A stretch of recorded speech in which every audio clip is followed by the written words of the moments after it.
முத்துவின் வின்எஸ்எஸ் brand அரிசிகள் தரத்திலும் சுவையிலும் என்றும் number 1. கடந்த ஏப்ரல் 1ஆம் தேதி இஸ்ரேலுக்கு அண்டை நாடான சிரியாவில் உள்ள ஈரான் தூதரகத்தின் மீது ஏவுகணை தாக்குதல் நடத்தப்பட்டது.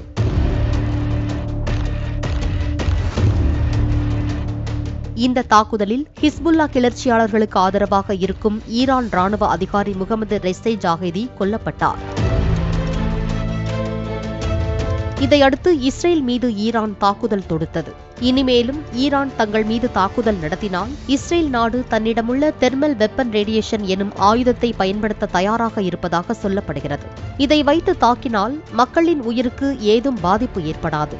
ஆனால் ஒட்டுமொத்த மின்னணு பொருட்களும் செயலிழந்துவிடும்.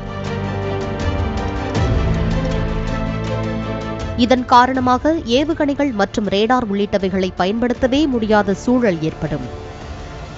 காங்கயம் முத்துவின் வின்எஸ்எஸ் பிராண்ட் அரிசிகள் தரத்திலும் சுவையிலும் என்றும் நம்பர் 1.